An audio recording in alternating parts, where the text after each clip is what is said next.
그 일은 1889년 11월에 뭉크에게 또 예상하지 못했던 비극적인 사건으로부터 시작되는데요. 어린 시절에 정말 씻을 수 없는 트라우마를 안겨주었던 아버지가 뇌졸중으로 세상을 떠나게 됩니다. 어떻게 애지 부모님 다 돌아가셨네. 그러니까요.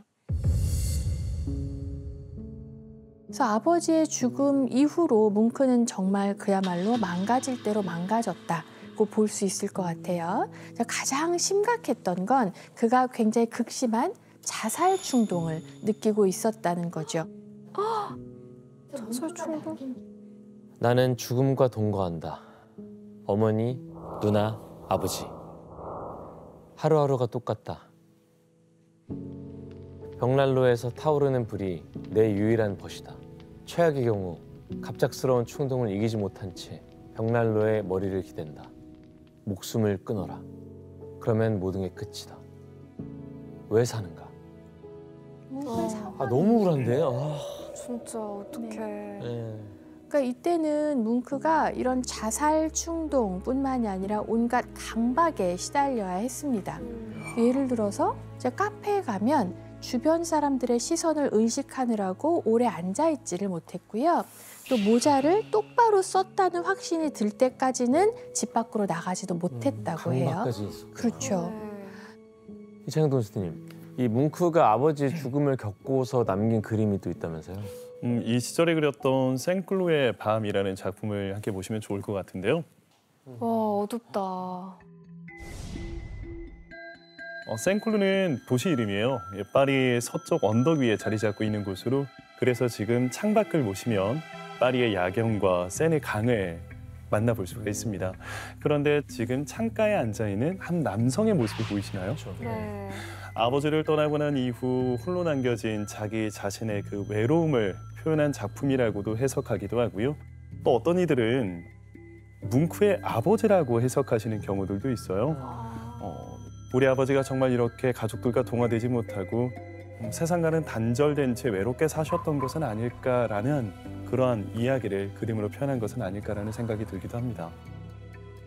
이 작품은 가족의 나무라고 하는 작품인데요. 야, 저건 뭐야? 스케치를 저렇게 했어. 지금 나무가 지금 퍼져나가고 있는데 아래쪽은 아버지의 모습으로 추정이 되어지고요. 그 위쪽으로 가족들의 모습이 그려지고 있는데 마치 죽음이 이렇게 피어나가고 있는 모습처럼 보여지기도 하는데요. 귀신처럼 그려놨어.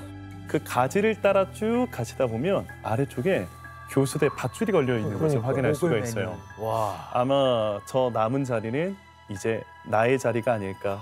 홀로 남겨진 뭉크가 죽음을 계속 떠올리고 있는 작품이라고도 볼 수 있고요. 그러니까 뭉크는 삶의 의지보다는 죽음을 항상 염두에 두는 삶을 살았던 것이 아닌가 싶어요. 좀 진짜 섬뜩해요. 그런데 아버지의 죽음으로 이렇게 극도의 불안과 혼란의 나날을 보내던 중 화가였던 뭉크는 생클로에서 한 가지 중요한 것을 깨닫게 됩니다. 단순히 눈으로 관찰한 그림이 아니라 자신의 내면에서 요동치는 감정을 시각적으로 담아내는 화가가 되기로 한 거예요. 이렇게 많은 의미를 남긴 파리 유학 생활을 마치고 이제 28살이 된 뭉크인데요. 이 시기 뭉크에게 일생일대의 기회가 찾아옵니다. 이 기회란 어떤 것이었을까요? 뭔가 또 미술전 같은 건가요? 그렇겠죠. 뭉크의 작품을 인상 깊게 본 한 화가가 추천을 해서 베를린에서 무려 55점의 작품을 한꺼번에 소개하는 개인전을 열게 된 거예요. 진짜 네. 큰 기회인데? 그렇죠. 그럼 여기서 제가 문제를 드립니다. 1892년 11월 뭉크는 베를린에서 개인전을 개최하지만 일주일 만에 중단되고 맙니다. 그 이유는 무엇일까요? 정답. 그 이유는 무엇일까요? 정답. 규현 씨. 일주일 만에 완판돼 버렸어요. 와, 55점이. 그러게요. 정말 좋겠다. 다 팔렸어요. 정말 좋았겠지만 오답입니다. 정답. 네. 지원 씨. 뭉크는 자기가 개인전 할 줄 몰랐던 거예요. 그래서 55점을 똑같은 그림을 냅니다. 와, 그러게요. 진짜 그랬을 것 같아요. 하지만 오답입니다. 이게 지금 자기가 새로운 마음을 먹고 난 한참 후인 거죠? 네, 그럼 그림이 바뀌었을 거 아니야? 그림이 바뀌었죠. 아, 정답. 뭉크는 자신 그림이 너무 마음에 들었는데 네, 사람들이 에이 뭐 이런 그림을 가지고 가지고 전시회를 하고 있어. 음. 사람들이 그림을 혹평해요. 반응이 안 좋아. 정답입니다. 아니 정말 너무나 엄청난 혹평에 시달려서 그러니까 뭉크의 작품들이 공개되자마자 베를린 미술계가 정말 발칵 뒤집힐 정도였습니다. 그래서 이를 두고 나중에 뭉크 스캔들이다라고 불릴 뭘 정도였는데요. 그렸길래 그래? 섬뜩해. 너무 소름 끼치는데요? 무서워. 저도 혹평할 것 같아요. 이거는. 이건 환상이란 작품이고요. 난 좀 벌써 그래, 이거. 무섭다. 얼굴도 무섭다. 아, 이거 짠 거 아니에요?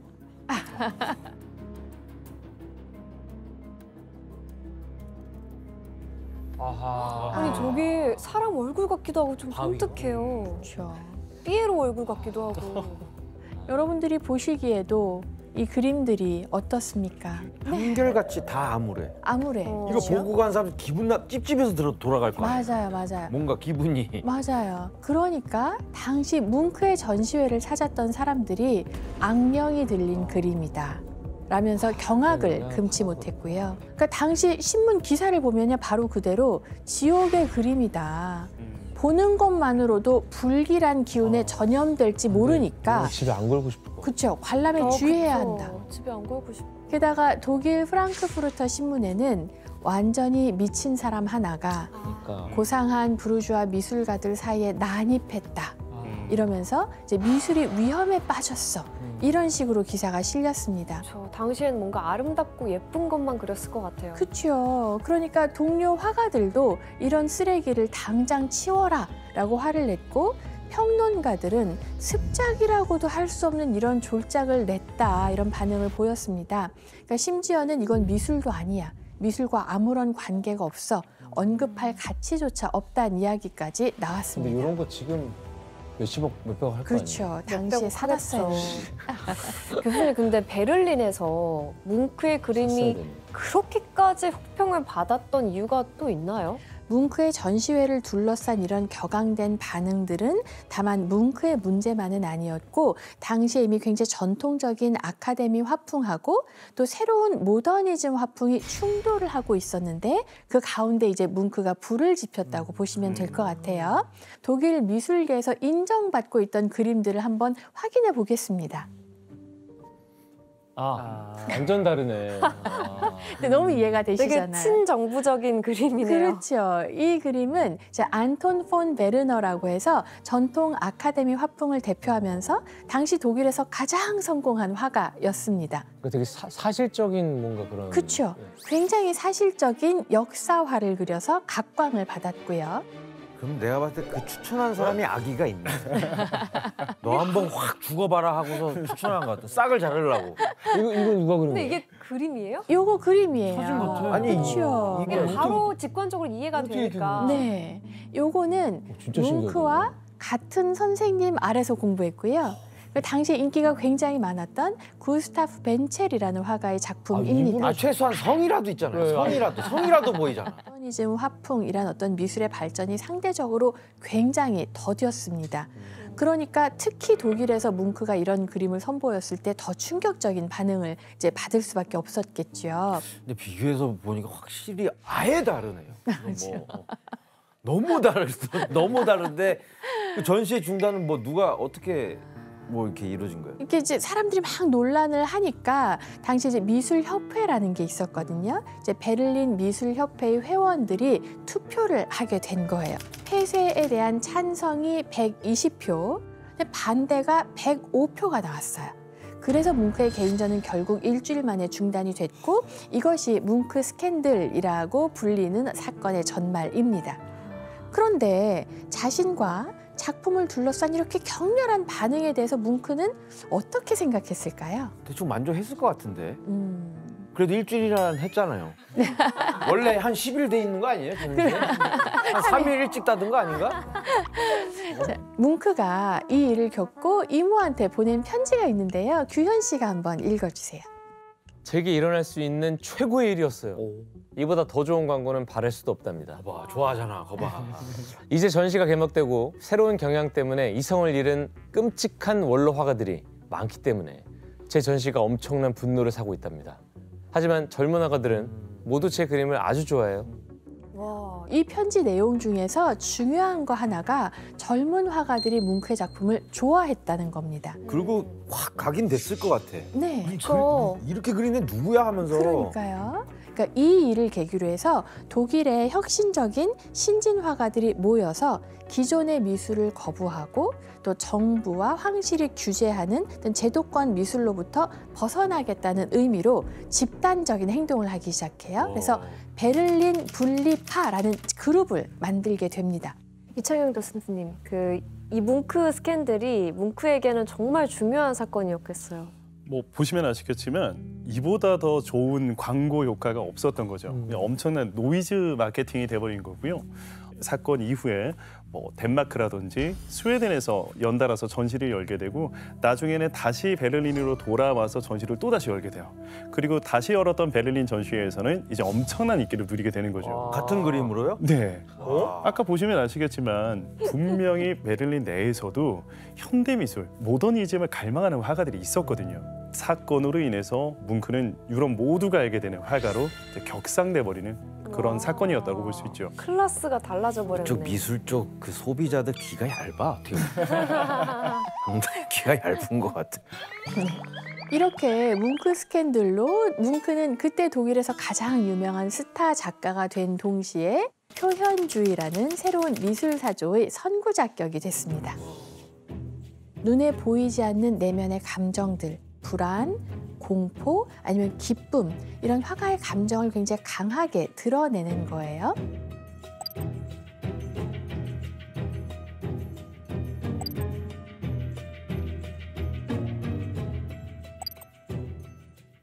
그런데 한편 뭉크가 독일 화단에 충격적인 이슈를 던지면서 아티스트로서 한 단계 더 진일보한 전시를 기획하게 됩니다. 그게 바로 1893년부터 생의 프리즈라는 연작을 그리기 시작한 거예요. 이 생의 프리즈를 두고 뭉크는 삶과 죽음과 사랑에 관한 시라고 표현했는데요. 사랑의 시작에서부터 소멸, 그리고 인간이 겪는 불안과 죽음같이 삶의 다양한 모습들을 시리즈의 형태로 표현을 했습니다. 그런데 뭉크의 생의 프리즈 연작 가운데 뭉크의 기념비적 작품이자 현대미술사를 대표하는 바로 이 작품이 포함되어 있습니다. 절규. 절규입니다. 와. 저게 1,300억이 넘는다는 거죠. 이거 말고 이제 요거랑 똑같이 생긴 파스텔 스케치였거든요. 오일 스케치였거든요. 얘는 아마 값이 없을 거예요. 근데 이 절규라는 작품을 보면 어떤 감정이 드세요? 그냥 깜짝 놀란 것 같은데. 진짜 공포? 그렇죠. 절규는 현대 미술사에서 엄청난 화제와 영향을 미친 작품인 만큼 이를 둘러싼 많은 의문과 미스터리들이 존재합니다. 그럼 지금부터 절규를 둘러싼 미스터리들을 하나씩 풀어가 보겠습니다. 미스터리. 미스터리가 있어요? 먼저 절규 속의 패닉 상태처럼 보이는 이 앙상한 모습의 남자는 대체 왜 이렇게까지 절규를 하고 있는 걸까? 뭘 보고 절규 놀란 것 같기도 하고. 뭉크가요, 해질녘에 한 언덕을 산책하다가 문득 굉장한 불안감을 느낍니다. 그리고 그 감정을 고스란히 이 그림에 담아낸 거거든요. 갑자기 공황장애가 왔을 수도 있겠네요. 그렇겠죠? 아니면 전쟁 아닌가? 환영을 벗다든가. 이때 뭉크가 구체적으로 남긴 글이 있어요. 어떤 감정이었는지 규현 씨가 한번 읽어주시죠. 해가 질 무렵 나는 두 친구와 길을 걸어 내려가고 있었다. 갑자기 하늘이 피처럼 빨갛게 변했다. 극도의 피로를 느낀 나는 멈춰서서 난간에 기댔다. 불의 혓바닥과 핏물이 검푸른 피오르 해안을 따라 퍼져갔다. 내 친구들은 공포에 몸을 떨며 뒤처진 나를 남겨두고 계속 걸어갔다. 그때 나는 거대하고 무한한 자연의 절규를 들었다. 되게 극심한 공포에 시달리고 있는데? 그렇죠. 그런데 뭉크가 남긴 글을 토대로 추측을 해보면요. 절규 속의 남자는 이 남자가 절규하는 게 아니에요. 응? 자연에서 갑자기 비명을 들은 거예요. 그 비명을 듣고 괴로워하는 거죠. 그런데 귀를 막아도 비명 소리가 멈추지 않고 그림을 보면 남자의 어떤 절규가 눈과 입을 통해서 터져 나오는 것 같아서 마치 온 세상이 절규하는데 그게 내 몸까지 뚫고 들어와. 이런 모습이에요. 그러니까 그 해가 지고 있는 노을의 풍경이 피처럼 보였고 그 자연이 절규하는 것처럼 들렸다는 거네요. 네. 많이 오해하시는 게 이렇게 하고 있다고 생각을 하는데 이게 아니고 이거죠. 아, 귀를 귀를 막고 막고 있는 있는 장면인 거죠. 그렇구나. 유진 선생님, 그 당시의 뭉크의 그런 정신적 상태가 어땠던 거예요? 공황 발작이었다고 저는 생각이 돼요. 그러니까 이 메모를 보면 해가 지고 있었고 하늘이 핏빛으로 변했다. 이 평범한 상황을 공포스럽게 핏빛으로 이렇게 느끼는 부분도 공황 발작의 증상 중에 하나고, 공황 발작이 있을 때 환자분들이 굉장히 어지럽고 좀 쓰러질 것 같은 느낌을 받으시는데, 그래서 멈춰서서 난간에 몸을 기댔다도 아마 공황 발작의 그런 증상과 관계가 있지 않을까 생각이 들고, 이 메모뿐만 아니라 뭉크가 살아생전에도 계속 두통이나 어지러움, 현기증을 평상시에도 많이 느꼈다고 하거든요. 그래서 뭉크는 불안장애의 일종인 공황장애를 앓고 있지 않았을까 생각이 돼요. 그렇다면 뭉크의 역작인데 이 절규가 발표됐을 때 당시의 반응은 어땠을까요? 그래도 이미 조금 스타가 됐으니까 스타의 작품은 다 좋게 보이는 그런 게 있잖아요. 근데 이것도 집에 걸긴 좀 그럴 것 같아. 맞아요. 이번에도 뭉크에게 비난이 쏟아졌습니다. 그런데 특징적인 것은요, 단순히 혹평이 아니라 정말 작가가 미친 게 아닌가 이런 의혹이 심각하게 제기되기 시작한 거죠. 정신 상태가 이상하다. 네. 한 번은 절규에 대한 공개 토론회가 일어났을 때, 그러니까 한 의대생은 뭉크가 미쳤다 뿐만 아니라 타락한 인물이다. 이런 화가는 그렇게까지? 정신병원에 입원을 시켜서 더는 그림을 못 그리게 만들어야 된다라고 외치기까지 했다고 합니다. 와. 그런데 이런 논란거리를 만든 작품 절규에는 더욱 충격적인 비밀이 하나 감춰져 있습니다. 그 뭐죠? 비밀은 절규의 배경이 된 노르웨이의 실제 장소와 연관이 있거든요. 실제 장소가 있는 곳이에요, 이게?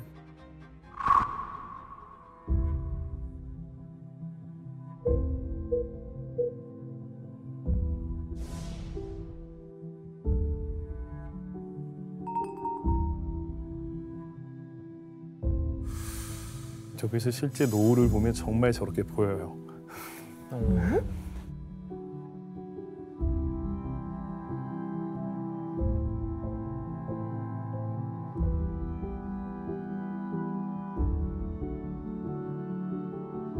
아, 노을이 지나 보다.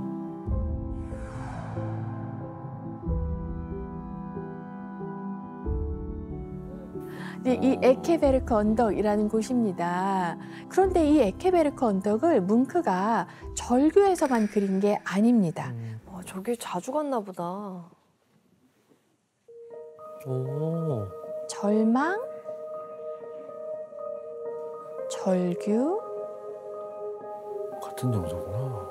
불안입니다. 비슷해. 네. 이렇게 절망, 절규, 불안이라는 작품 배경이 모두 에케베르크 언덕이거든요. 그럼 여기서 문제를 내겠습니다. 무슨 문제지? 뭉크는 절규의 배경이 된 에케베르크 언덕을 강박적으로 계속 그려나갔는데요. 그 이유는 무엇이었을까요? 정답. 네, 혜성 씨. 에케베르크 언덕에 가족이 묻힌 거예요. 와, 정말 비슷합니다. 비슷하다고요? 아, 네, 굉장히 비슷합니다. 거기서 장례식을 했어요. 정답입니다. 정답 안 했어요. 정답. 네, 지원 씨. 거기서 장례식을 한 거야, 가족이. 정답입니다. 근데 그게 가족장이었어. 정답 안 했어요. 정답 안 했어요. 바로 이곳에서 가족들의 장례식이 치러졌기 때문입니다. 가족들? 가족들이요. 뭉크의 어머니, 누나, 아버지의 장례식이 차례로 치러졌고요. 여동생 라우라가 정신질환으로 입원을 했던 병원도 에케베르크 근처였습니다. 아니 교수님 설명 듣고 나니까 왜 저기서 절규를 했는지 이제 이해가 돼요. 그렇죠. 가족들의 장례식이 있었던 본인일 곳이고. 수도 있겠네. 네. 이 에케베르크 언덕은 뭉크에게 가장 깊은 상처로 남은 그런 곳이었기 때문에 뭉크가 이곳을 배경으로 삼아서 강박적으로 그림을 그렸던 겁니다. 아 그랬구나. 와, 진짜. 아, 저기서 발작이 일어날 수밖에 없었네요. 그렇겠죠. 그런데 이 절규 속에는 또 100년이 넘게 풀리지 않았던 또 다른 미스테리가 있습니다. 또 있어요? 그 미스터리는 뭉크가 절규를 발표하고 나서 그로부터 11년이 지난 1904년에 절규의 한쪽 귀퉁이에서 심상치 않은 의문의 아주 작은 낙서 하나가 발견된 거예요.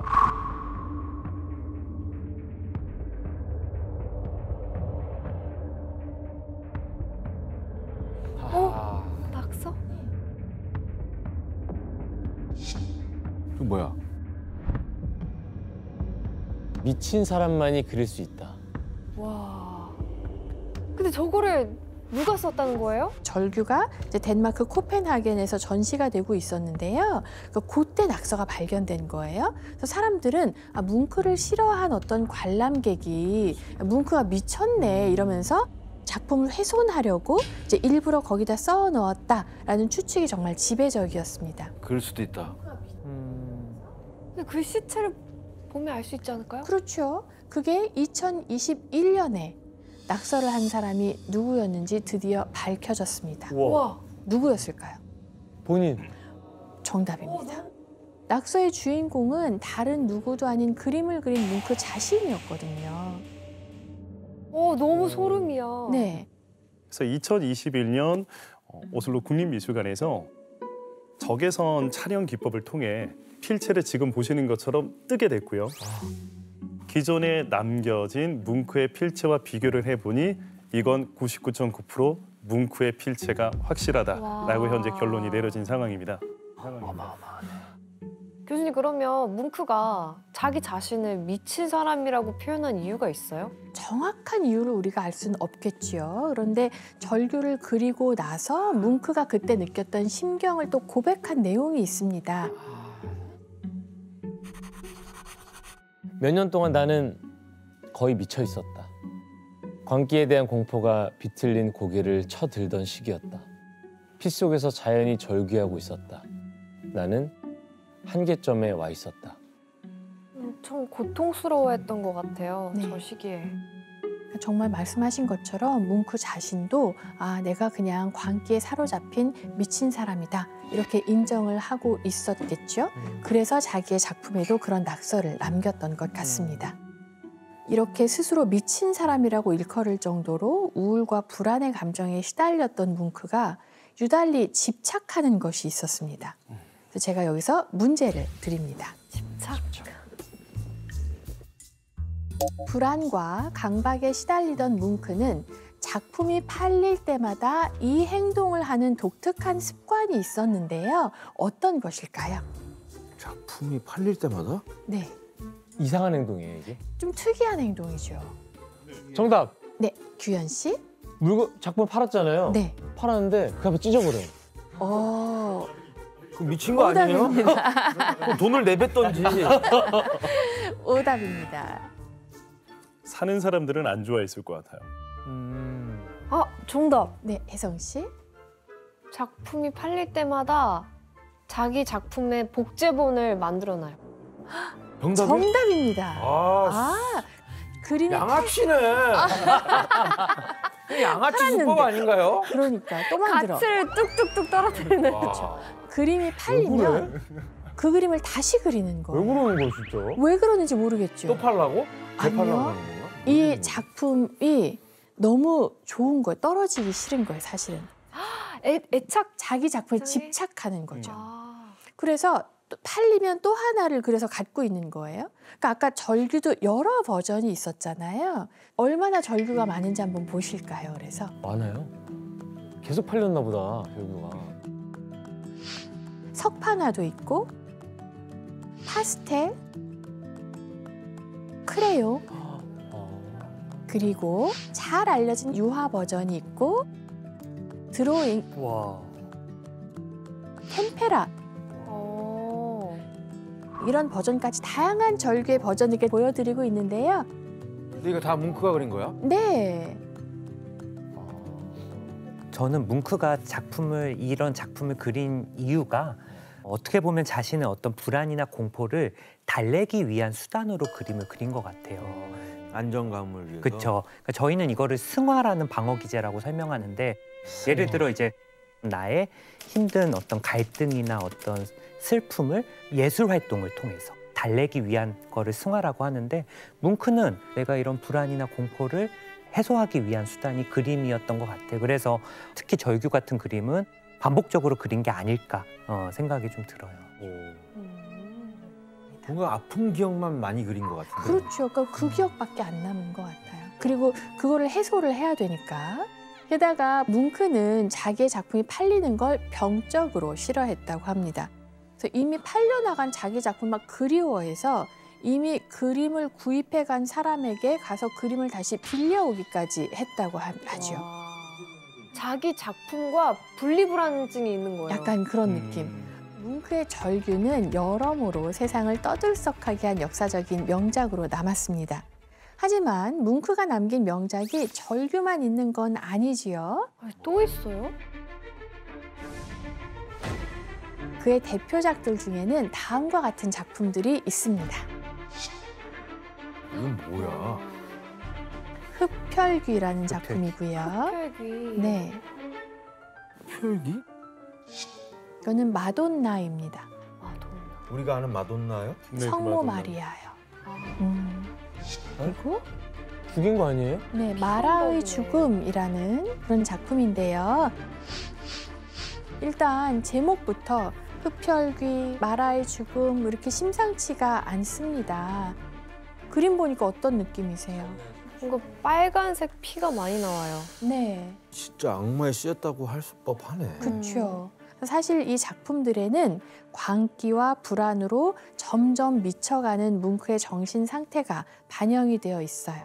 그런데다가 작품의 주인공으로 등장하는 여성들이 모두 뭉크가 사랑했던 3명의 여인이었습니다.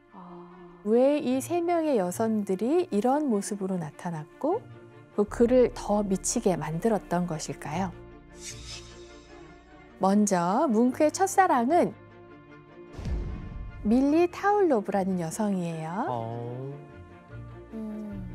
1885년에 뭉크가 가족들과 여름 휴가차 한 휴양지에 갔다가 운명처럼 한 여성을 만나게 되는데 그가 바로 밀리 타울로브였습니다.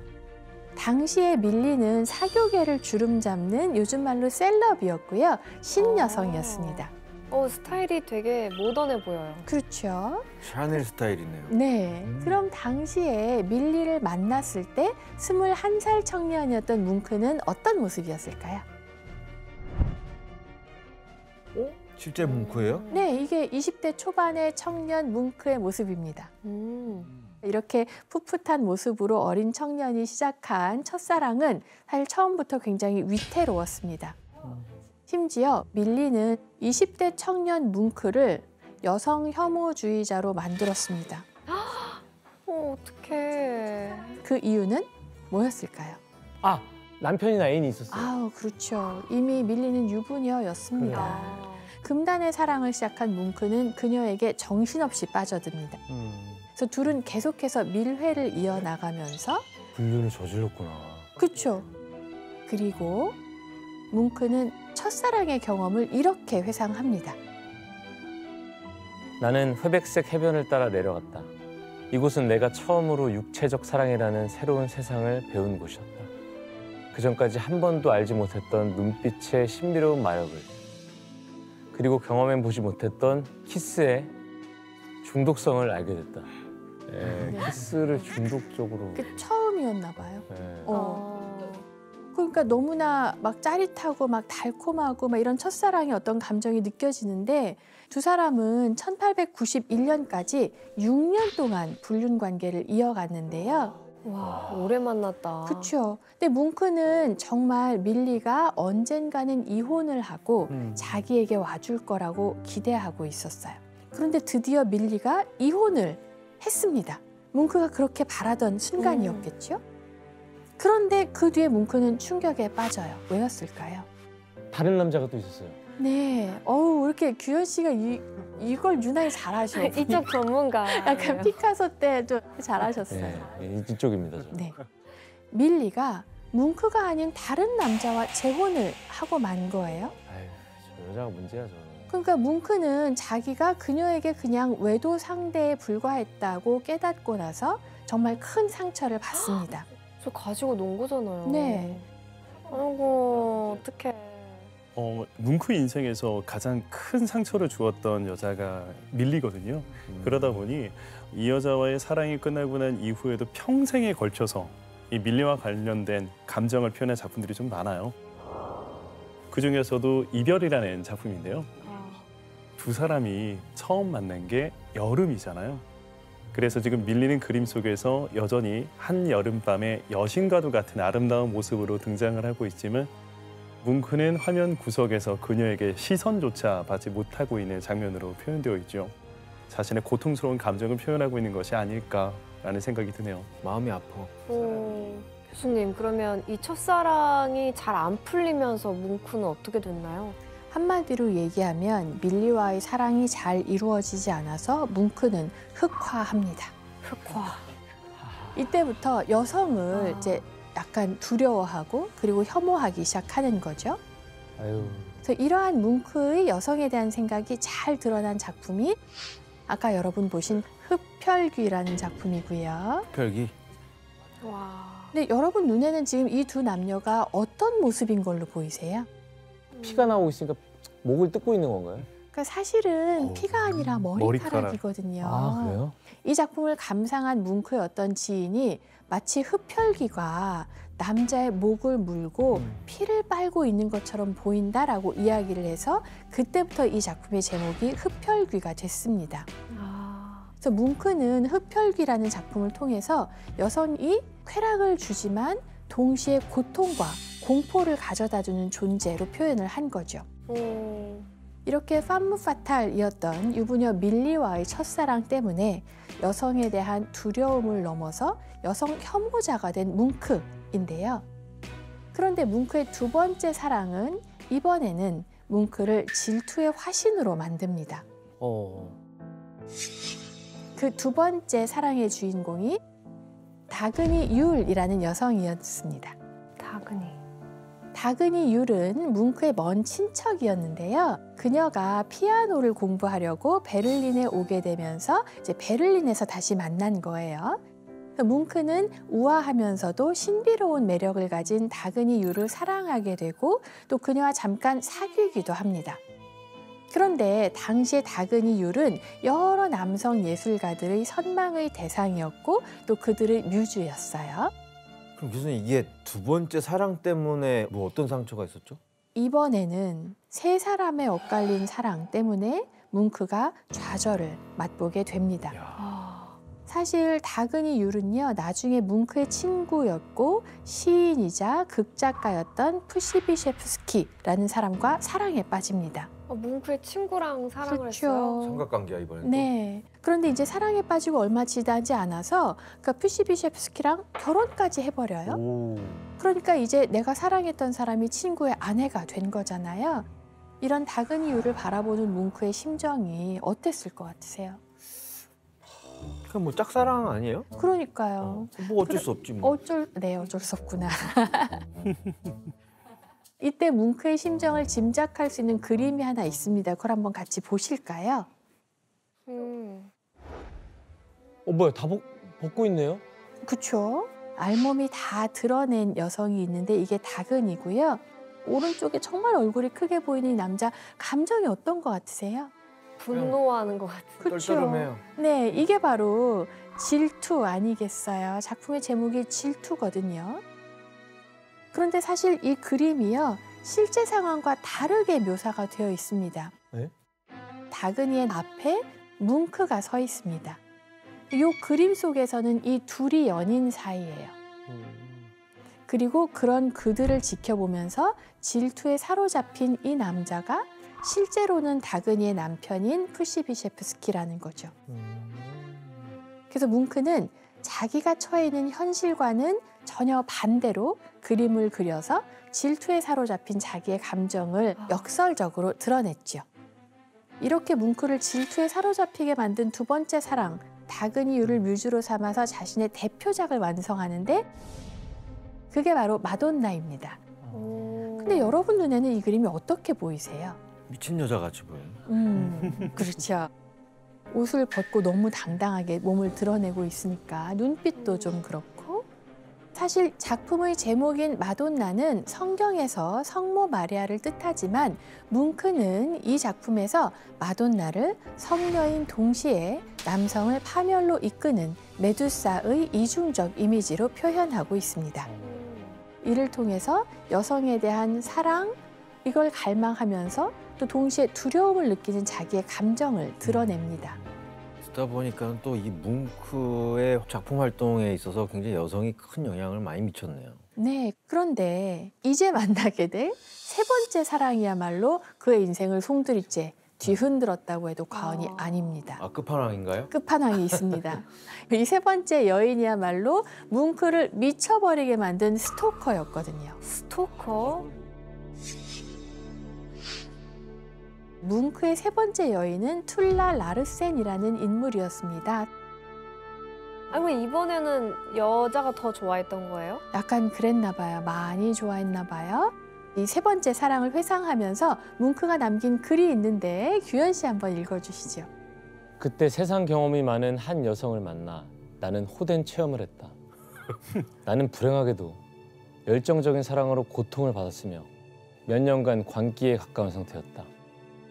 그녀야말로 내 인생의 악령이라는 생각이 들었다. 도대체 어떤 사랑을 했길래 뭉크가 이런 글을 남겼는지.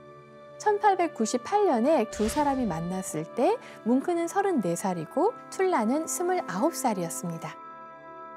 툴라는 부유한 와인 수입상의 딸이고 굉장히 아름답고 자신감이 넘치는 여성이었어요. 두 사람의 관계가 처음에는 순조로웠는데 뭉크가 자신과의 결혼을 자꾸만 미루자 툴라가 스토킹을 하기 시작했거든요. 여자 보는 눈이 좀 없었던 것 같다.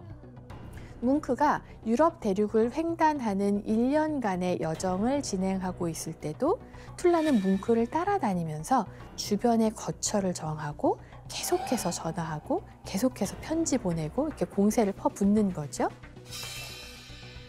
게다가 뭉크의 친구들을 다 동원해서 뭉크의 모든 행동을 감시하고 또 심지어 뭉크에 대해서 거짓 소문을 퍼뜨리기까지 했다고 합니다. 뭉크가 부유한 자신한테 빌부터 살면서 돈을 다 빌려다 쓰더니 이제는 나를 헌신짝처럼 버렸다, 이런 소문을 내기 시작해요. 아니, 음해까지 했던 거예요? 이러면 질려. 그래서 뭉크는 끝끝내 툴라와 결혼만은 약속하지 않았다고 합니다. 저러는데 어떻게 결혼을 해요? 결혼하면 얼마나 더 끔찍해지려고. 그러게 말이에요. 진짜. 근데 이제 뭉크는요, 사실 사랑에 상처가 있었고 혼자 있는 걸 좋아했고요. 누군가에게 속박되는 것은 또 병적으로 싫어하고, 그래서 툴라와의 결혼을 한사코 거부했던 겁니다. 이렇게 두 사람의 관계가 삐걱대는 사이에 1902년 가을에 뭉크와 툴라와의 사이를 돌이킬 수 없게 만든 한 사건이 벌어지는데요. 그림을 일단 한번 보실까요? 응? 이건 뭐야? 바로 그 사건을 겪고 뭉크가 그린 마라의 죽음이라는 그림입니다. 그림 속에 피를 흘리고 죽은 것처럼 누워있는 남자가 뭉크인데요. 침대 옆에서 벌거벗은 몸으로 당당하게 서 있는 여성은 바로 툴라입니다. 대체 뭉크와 툴라 사이에 어떤 일이 벌어졌을까요? 뭘 겪은 거죠? 뭉크가 자꾸 자신과의 결혼을 거부하자 툴라가 극단적인 방법을 쓴 건데요. 툴라가 권총을 들고 자신과 결혼하지 않으면 자살하겠다면서 뭉크를 협박을 했어요. 그 뭉크가 이를 말리다가 그만 총알이 발사됐는데 그 총알이 뭉크의 왼쪽 가운데 손가락을 산산조각 내고 맙니다. 총알이 박힌 게 선명하게 남아있죠.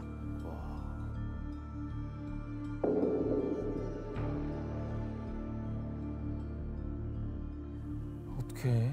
화가에게 있어서 손이 굉장히 중요한 상황이죠. 그런데 그런 손을 다쳤다는 것은 아마 내가 두 번 다시는 예술을 할 수 없을지도 몰라라는 불안감으로 다가왔을 수도 있었을 것 같아요. 이 트라우마가 얼마나 셌던지 뭉크는 그 이후로 두 번 다시는 남에게 자기 손을 드러내는 것을 거부하기 시작해요. 그림에서도 자기 손을 감추기 시작하고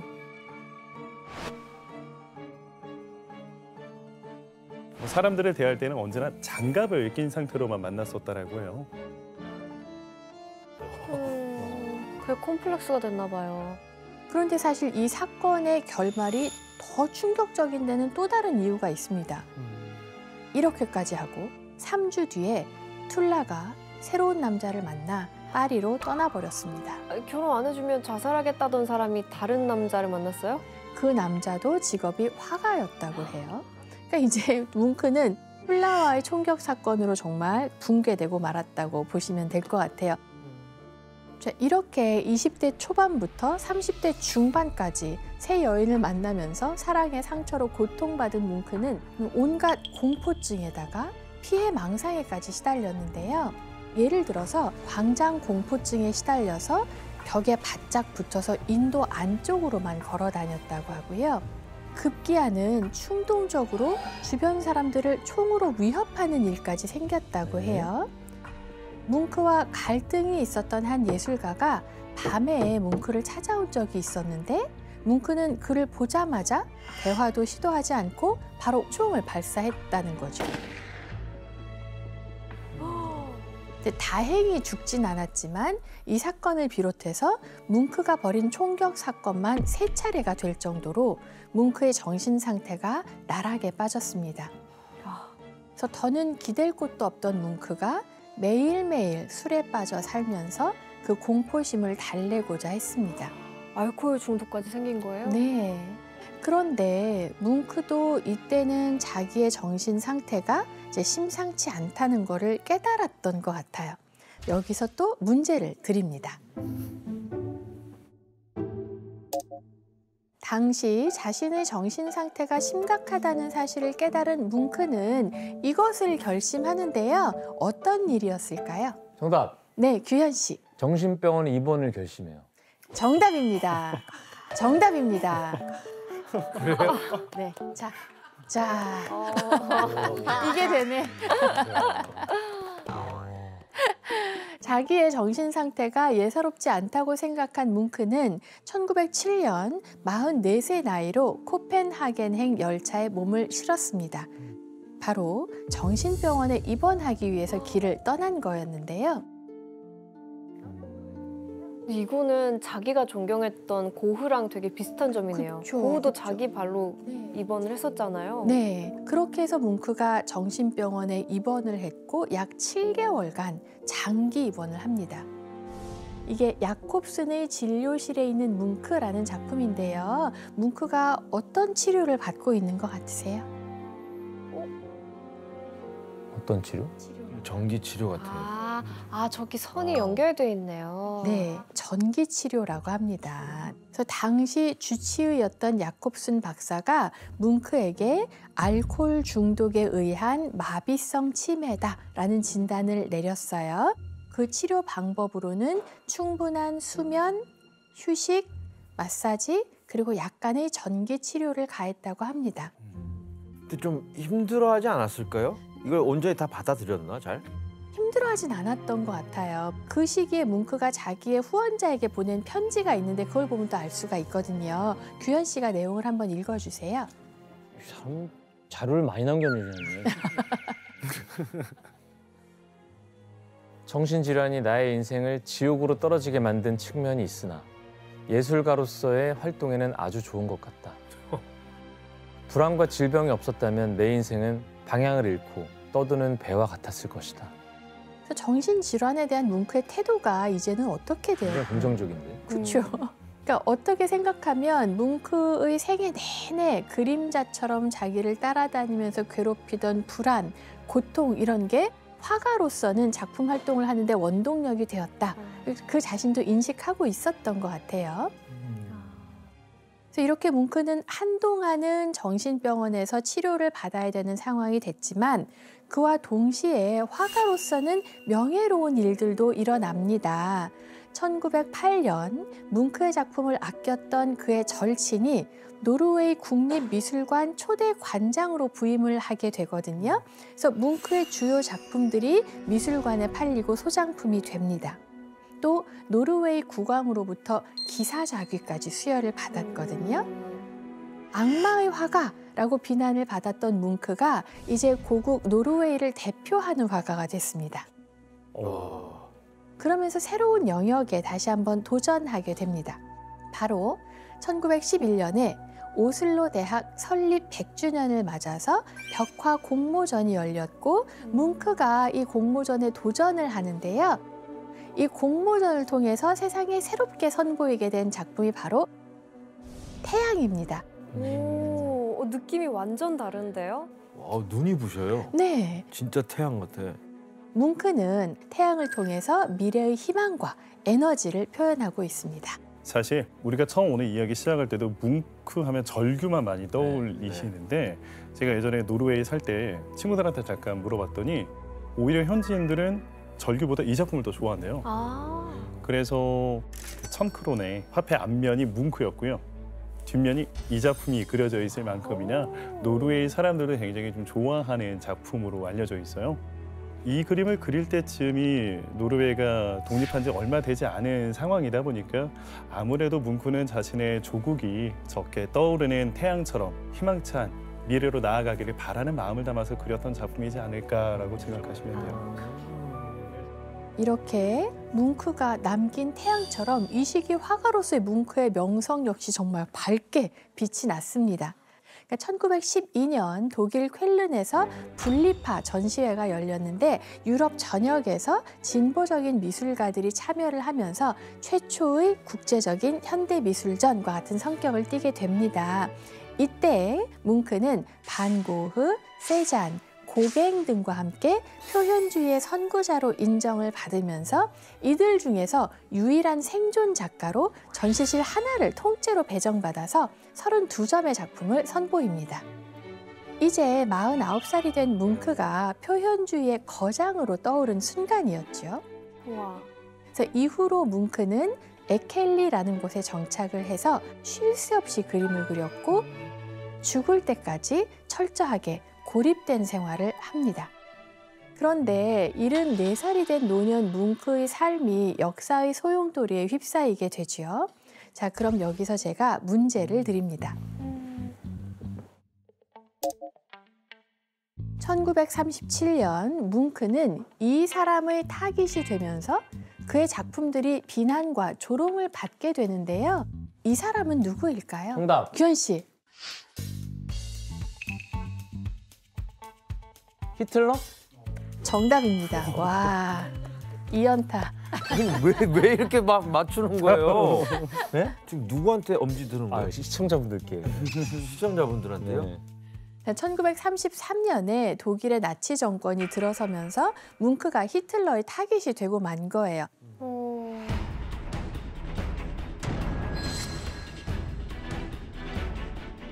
그러니까 히틀러는 이와 같은 말로 현대의 미술에 대해서 그러니까 억압을 선포합니다. 지금부터 우리는 문화를 붕괴시키는 마지막 잔재 요소들에 맞서 무자비한 파괴 전쟁을 감행할 것이다. 서로 지원해주면서 세력을 유지하는 불평분자들과 미술 애호가, 미술 날조범, 도당은 모두 색출해서 소탕할 것이다. 그 미술품을 다 없앤다는 거예요? 그러니까 어린 시절에 히틀러가 사실 미술가가 되고 네, 싶었잖아요. 그건 근데 아시잖아요. 무시당해서 네. 그러니까 히틀러의 그림 취향이 굉장히 전통적인 아카데미 화풍이었고요. 그래서 뭉크 같은 표현주의 미술, 현대적인 미술은 퇴폐적이고 타락한 미술이다라고 굉장히 싫어했구나. 비난을 합니다. 그리고 히틀러의 이런 비난이 1937년 7월에 시작된 퇴폐 미술전에서 정점에 달합니다. 퇴폐 미술전? 나치 정부는 압수한 작품으로 전시를 개최를 해서 이를 통해 현대 미술가들을 조롱을 하는 거죠. 피카소 막 이런 것도 있는 것 같은데. 네, 피카소, 반 고흐 이렇게 지금은 현대 미술의 거장이라고 불리는 작가들의 작품이 대거 전시됐습니다. 또 작품들은 이때 일부러 두서없게 진열하고 삐뚤게 놓인 경우도 있고 벽에는 커다란 글씨로 미친 괴물, 더 없는 어리석음 이렇게 나치 정권의 주요 인사들이 표현한 의견을 적어놓기도 했습니다. 그리고 바로 길 건너편에는 히틀러가 좋아하는 고전주의 양식의 전시장을 정말 휘황찬란하고 넓고 쾌적하게 딱 만들어놔요. 비교하려고. 비교하면서 보라고. 또 뿐만 아니라 퇴폐미술전을 통해서 압수된 17,000여 점의 예술작품 중에서 4,000점 이상을 1939년 5월 베를린 소방서에서 소각을 합니다. 그리고 약 2,000점은 또 같은 해 6월 루체른에서 열린 경매에서 또 해외로 팔려나가게 하고 작가들 입장에선 굉장한 수모를 겪게 된 거거든요. 이때 그러면은 뭉크 작품도 그러면 압수를 당한 상황이에요? 네, 뭉크 역시 대표적인 퇴폐 미술가, 화가로 낙인을 찍히면서 정말 치욕을 당할 수밖에 없었는데요. 그래서 뭉크의 작품도 이때 82점이 압수됩니다. 게다가 1940년에는 노르웨이도 이제 나치의 침공을 받게 됩니다. 그리고 이런 상황에서 나치 정권에게 자신의 소중한 작품들을 또다시 압수당하고 빼앗길까 봐 걱정이 됐던 뭉크가 오슬로시에 자신의 모든 작품과 물건을 다 기증하겠다는 유서를 작성합니다. 이렇게 해서 모두 28,000여 점에 이르는 그의 그림과 소장품들이 지금 오슬로시에 기증이 된 거죠. 와. 이런 위기 가운데서도 뭉크는 묵묵히 그림을 그려 나갔고요. 말년에 자신의 모습을 이렇게 그림으로 남기기도 했습니다. 말년의 모습이 궁금하다. 고흐 그림이랑 되게 비슷하네요. 이 작품이 뭉크의 거의 마지막 작품이거든요. 그런데 이 작품에도 침대가 등장합니다. 누군가에게 침대는 휴식이겠지만 뭉크에게는 죽음이거든요. 그 앞에 있는 거대한 시계가 있죠. 시계는 운명을 이야기합니다. 시간이 흐르면 어느 순간 멈추는 순간이 오잖아요. 그래서 침대와 시계 사이에 뭉크가 서 있는데 노년의 모습 그대로 어떻게든 서 있는 모습을 보여줍니다. 이렇게 일생 내내 고통과 불안 속에 살아간 뭉크였지만 그림만이 그에게 진정한 삶의 구원이 되어주었던 것 같습니다. 이에 대해서 뭉크가 남긴 말을 규현 씨가 읽어주시죠.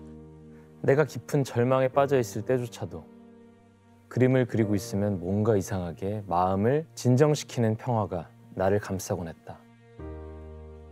불안으로 죽을 것 같던 밤에도 그림을 그리고 나면 행복한 기분으로 침대에 들었고 곧바로 잠에 빠져들었다. 그림이 없었더라면 나는 벌써 죽었을 것이다. 하지만 그는 결국 2차 세계대전이 끝나기 전 나치의 패망을 보지 못하고 1944년 1월 23일 폐렴으로 인한 심장마비로 세상을 떠나게 됩니다. 사는 내내 죽음의 공포에 시달렸던 그가 80세의 나이에 비로소 눈을 감게 된 건데요. 소나타 8번.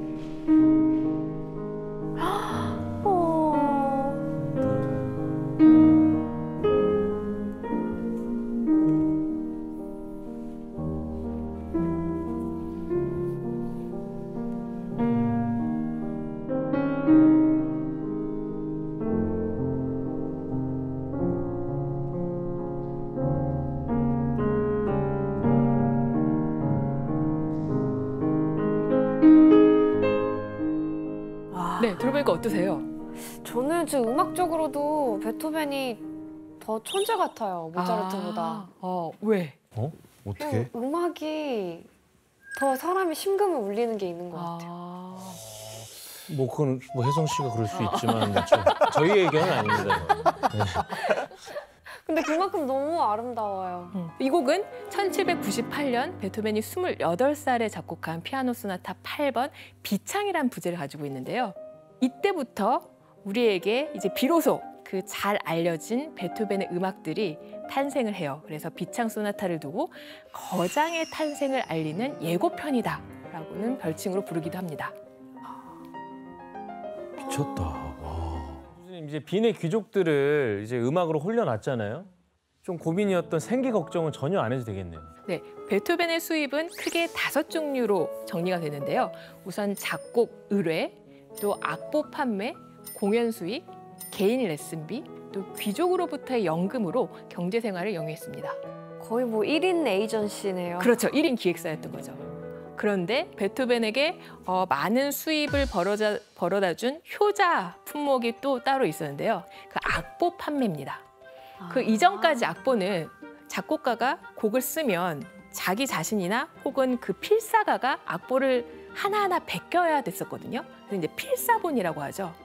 그런데 1778년 오스트리아 윈에 전문적으로 악보를 인쇄하고 출판하는 회사가 문을 열게 되면서 소위 전지 악보가 등장하게 되는데요. 그러면서 베토벤도 이런 그 신기술의 발달, 이 덕택을 보게 됩니다.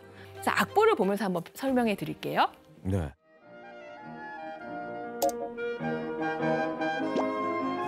베토벤이 직접 오선지에 새긴 음표들이고요. 이게 이제 전지 악보의 형태로 인쇄가 된 거죠. 두 악보의 차이가 확연하게 느껴지시나요? 어떠세요? 그냥 뭐 알아볼 수 있고 알아볼 수 없을 거. 네네네. 그 베토벤 지독한 악필이었어요. 그래서 악보 출판이 시작되면 그 아무리 악필 음악가 하더라도 악보를 이렇게 깨끗한 음표, 콩나물로 볼 수 있잖아요. 게다가 이 시기는 이제 산업혁명으로 돈을 그 쉽게 많이 벌게 된 신흥 부르주아 계급들이 피아노를 집에다 들여놔요. 그러면서 요 집에 있는 피아노로 연주할 만한 악보들의 수요가 필요했던 거죠.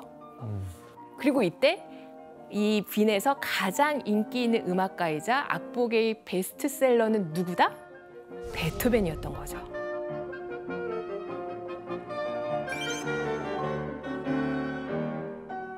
수준현 씨 이때 베토벤을 찾아온 유명인도 있었나요? 맞습니다. 베토벤의 명성이 높아지면서요. 그의 음악 교육을 받기 위해서 제자를 받아달라는 요청이 쇄도했었는데요. 이때 저희가 진짜 다 아실 만한 분입니다. 카를 체르니. 체르니? 체르니 30번 네. 사실 맞아요. 음악학원에서 배우는. 우리가 피아노 칠 때 배운 9살 꼬마였을 때 체르니가 베토벤의 제자가 되는데요. 처음 만났을 때 막 뻗친 머리에 형형한 눈빛을 한 베토벤을 보면서 무서워서 울음을 터뜨리기도 했다고 합니다. 체르니도 그런 시절이 있었군요. 무서웠구나. 절망에 빠진 베토벤이 스스로 생을 마감하려고 했던 곳이 바로 이 하일리겐슈타트입니다.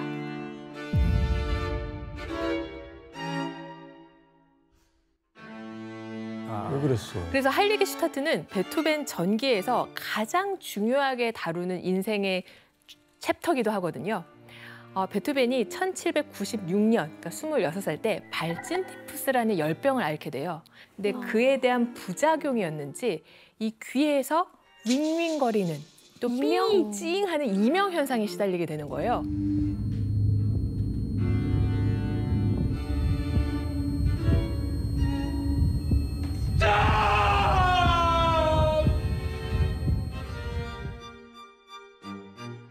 그래서 이제 의사를 찾아가서 여러 치료를 받게 됩니다.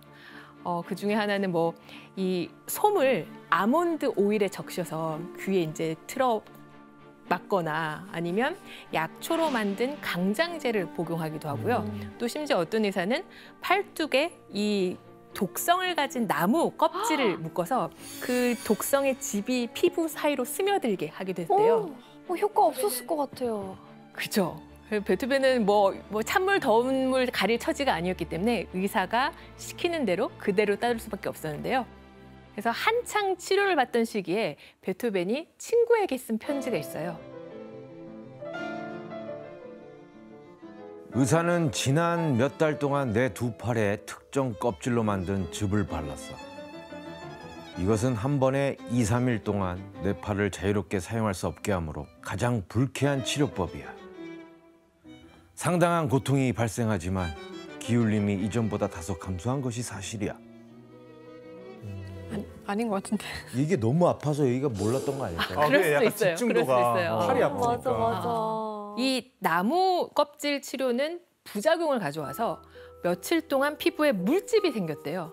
그리고 가려움증이 온 거예요. 그래서 일상생활을 정상적으로 할 수 없을 정도로 마비될 정도였다고 합니다.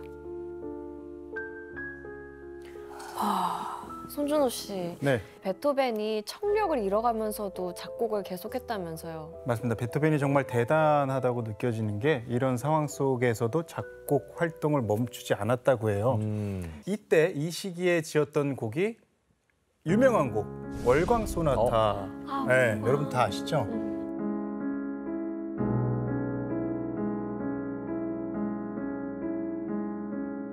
이 곡을 쓰면서 베토벤이 이렇게 말했다고 합니다.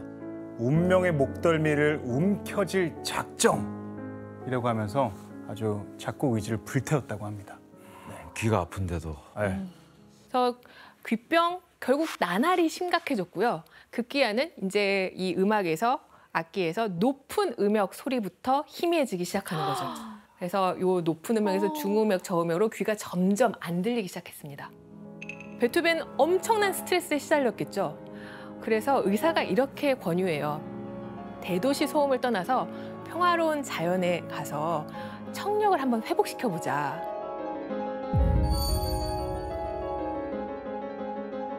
말씀드렸다시피 빈에서 가장 유명하고 인기 있는 음악가였어요. 한참 전성기를 구가하고 있는데 벼랑간 모든 것을 내려놓고 시골로 훌쩍 떠나온 거죠. 그리고 장장 6개월 동안 요양을 하게 됩니다. 이 치료에 집중을 하게 돼요. 이때 베토벤이 어떤 그 복잡한 신경이었는지 그 친구에게 보낸 편지로 알 수 있는데요. 한번 지연 씨가 읽어줄까요? 참으로 비참한 삶을 살고 있음을 고백해야겠네. 만나는 사람들에게 내 기가 먹었소 라고 말하고 다닐 수는 없는 노릇이니 말이야. 다른 직업을 가졌더라면 이런 질환쯤 적당히 대처할 수도 있었겠지. 하지만 음악가에게는 끔찍한 장애가 아닌가? 이 편지는 아까 왜 본 대학 철학 강의를 청강하게 해줬다는 그 베겔러한테 보낸 친구인데요. 그러니까 빈 사람들한테 알리기 싫었던 거예요. 멀리 떨어져 있는 어릴 적 중마고우한테. 게다가 이 사실을 비밀로 철통같이 지켜달라고 신신당부를 하면서 편지를 당연히 쓰게 됩니다. 그래야지. 이게 소문나면 뭐. 그렇죠. 그래서 베토벤은 음악가에겐 전부라고 해도 과언이 아닐 이 청력을 잃게 되고 절망에 빠지게 되는데 게다가 자신의 상황이 다른 사람에게 알려질까 그런 굉장히 공포, 두려움에도 시달리게 됩니다. 자존심이 워낙 강했잖아요. 그래서 음악가로서 가장 치명적인 장애를 들키고 싶지 않았던 거예요. 그래서 최측근이었던 몇몇 친구만 제외하고는 사람들과 이제 그걸 들키면 안 되니까 거리를 두기 시작합니다. 그렇다면 바람처럼 사람들에게 끝까지 비밀을 지킬 수 있었을까요? 근데 저희가 아는 걸 보면 들킨 거죠. 그렇죠. 어찌나 영리하신지. 들켰어. 그래서 베토벤이 공연을 이제 취소하기 시작해요. 그리고 베토벤이 연습할 때 사람들이 막 그 옆방 가서 들었다고 했잖아요. 네. 근데 음정이 막 맞지 않고 그런데도 모른 채로 막 연습을 하는 거예요. 그래서 사람들이 이상하게 여긴 거죠. 그래서 베토벤이 대인 기피증을 갖게 되고 성격도 되게 외골수로 괴팍해져 가게 됩니다. 너무 안타깝다. 교수님, 그러면 이 귀병이 있다는 사실이 조금씩 사람들한테 알려지기 시작하면 점점 더 절망적이었을 것 같은데 어땠나요? 네, 절망에도 빠지고 오해도 많이 당하고 그래서 베토벤이 결국 두 동생에게 편지를 보내게 되는데요. 그 편지 봉투에 나의 동생 카스파와 요한에게 내가 죽거든 읽어보고 이 편지를 의사의 진단서와 함께 세상에 공개해라. 그래야 사람들의 오해가 풀릴 것이다. 이렇게 얘기를 하거든요. 네, 어떤 내용이 담겨 있는지 그 편지의 내용 지원 씨가 한번 읽어주실까요? 이것으로 너희들과 이별이다. 이를 데 없이 슬프다. 지금까지 품고 있던 한 가닥의 희망, 어느 정도는 회복하리라는 희망도 영영 사라지고 말았다. 이승에 태어났을 때와 마찬가지 모습으로 이제는 떠난다. 오, 유언 같은. 유언인 거죠. 네. 유서네요. 네, 그래서 이 편지가 1802년 10월 10일에 쓰였는데 그러니까 죽음까지 불사하겠다는 스스로 이제 생을 마감하겠다는 그런 각오가 담겨 있어서 하일리겐슈타트의 유서라고 불립니다. 이 글에선 또 다른 사람들은 잘 들리는 노랫소리가 음악 소리가 나한텐 전혀 들리지 않는다. 절망의 심연으로 추락해서 난 죽어버리고 싶다. 소리를 잃어버린 고통에 대해서 절규를 해요. 그런데 이 편지는 결국 동생들에게 붙여지진 않았거든요. 베토벤이 죽은 이후에 서랍에서 발견했습니다. 서랍에 꽁꽁 숨겨놨던 거죠. 왜 베토벤이 유서를 동생들에게 보내지 않았을까요?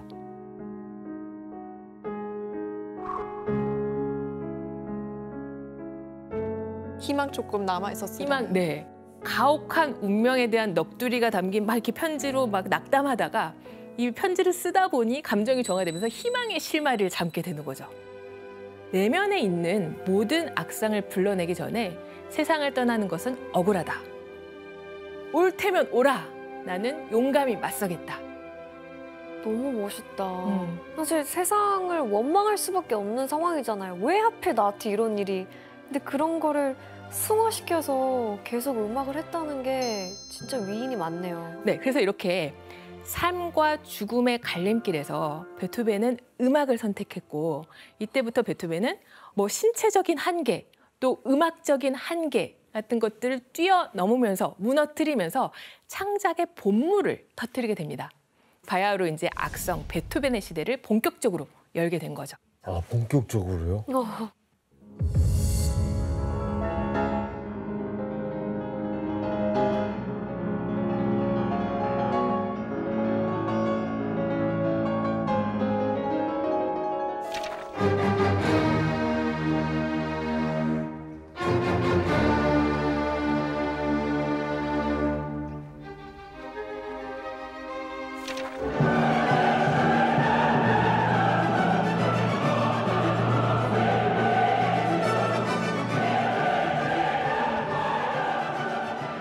근데 정말 미스테리인데 귀가 안 들리는데 어떻게 작곡 활동을 했다는 거예요? 말이 안 돼요.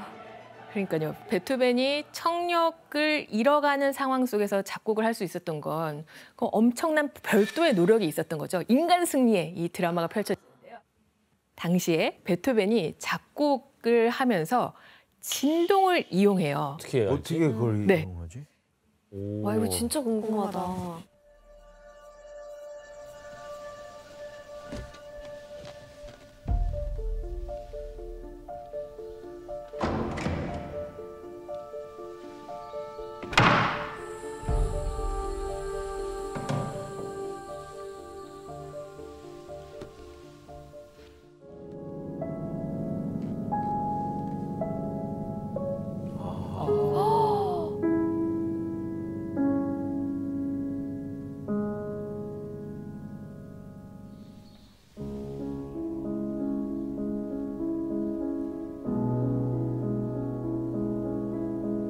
아, 처절하다.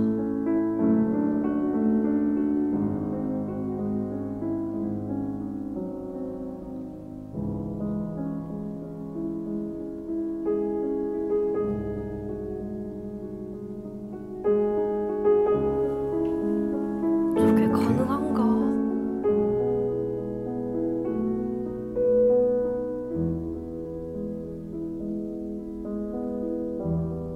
미쳤다. 저렇게 해서 음악이 들린 게 아니라 떨림을 느꼈다는 거예요? 우리가 뭐 어떤 음을 연주하면 그 자연 배음으로 정수비를 갖는 음들이 공명을 하게 되거든요. 그 공명을 촉각으로 느끼고 싶었던 거죠. 대박이다. 사실 이건 영화적으로 재해석을 한 건데 근데 당시 베토벤의 가사 도우미들이 전한 얘기에 따르면 피아노의 앞에 앉을 때마다 막대기를 입에 물고 반대쪽 끝을 악기에 접촉을 시켰대요. 그러면서 또 진동을 느꼈던 거죠. 그래서 진동의 차이를 통해서 음을 확인하고 싶어 했던 건데 이런 방법으로 작곡을 하는 게 쉬웠을까요? 가능했을까요? 뭐 노래도 못할 것 같아요. 근데 사실 되게 힘들었을 것 같은 게 뭐 예를 들어서 옥타브, 뭐 도에서 도 같은 경우는 아무래도 그 진동이나 파장이 좀 다르다는 게 확실히 느낄 수 있을 것 같은데 뭐 조에서 뭐 반음이라든가 그렇죠. 한음 같은 거를 과연 우리가 만약에 들리지 않는데 그거를 느끼려고 했었을 때 느낄 수 있을까? 또 세게 치면은 진동이 더 올 거 아니야. 그렇지. 네, 그 베토벤이 이제 이때까지 여러 악기들을 접해봤잖아요. 피아노, 바이올린, 비올라 배우면서 이 악기들의 소리가 어떻게 공명하는지 그 청각적인 시스템을 누구보다 잘 알고 있었는데 근데 베토벤이 청력만 상실했던 게 아니라 눈도 심각한 난시였대요. 그러다 보니까 촉각으로 이 자신의 감각을 안간힘을 써서 늘리고 싶었던 거죠. 베토벤이니까 가능해. 머릿속에 이미 기존의 음들을 다 아니까. 악기를 연주 많이 했으니까. 근데 손준호 씨 이게 청력을 잃어가는 베토벤을 위한 뭐 따로 특수 제작한 피아노가 있다고요? 맞습니다. 어느 한 피아노 제작자가 베토벤이 진동을 좀 더 잘 느낄 수 있도록 피아노 공명판이 있잖아요. 뭐가 공명판이 어디? 저 뒤에 이제 사운드보드가 요 아래 현 아래 깔려 있는 저 널찍한 나무판이에요. 네.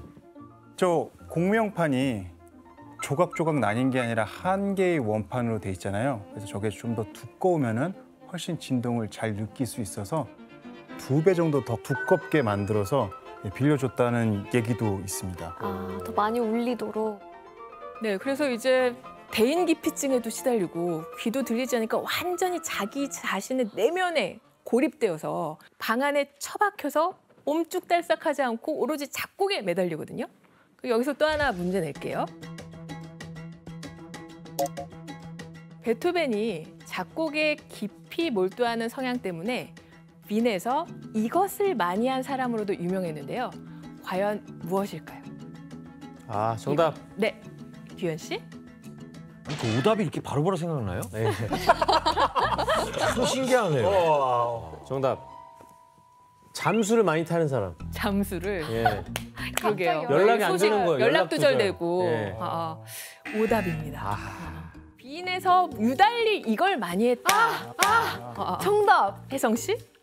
깊이 몰두하고 사색을 많이 하는 사람들이 책을 많이 읽습니다. 전혀 그래서 아닐 것 같은데. 책을 이만큼 쌓아두고 진짜 아닐 것 같아. 계속 책만 본 거죠.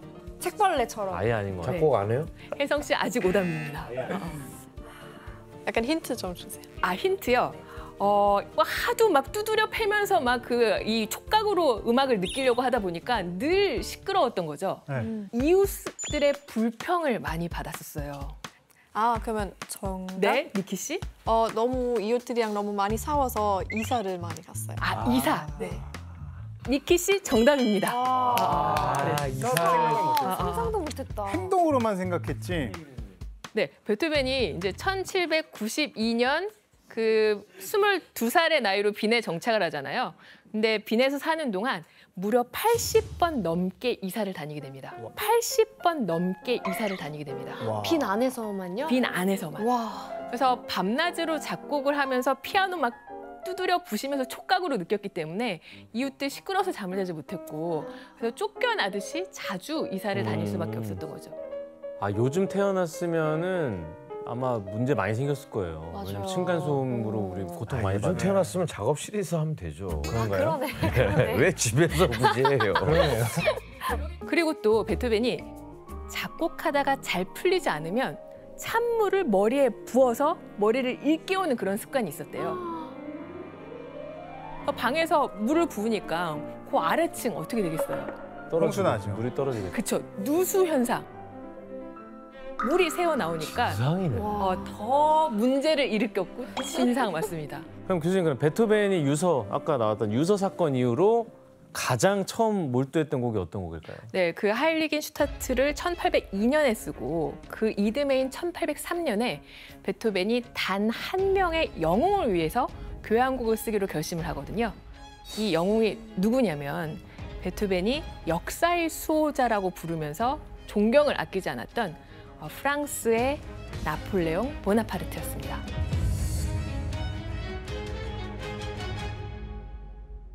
이 사람이랑도 같은 시대 사람이야?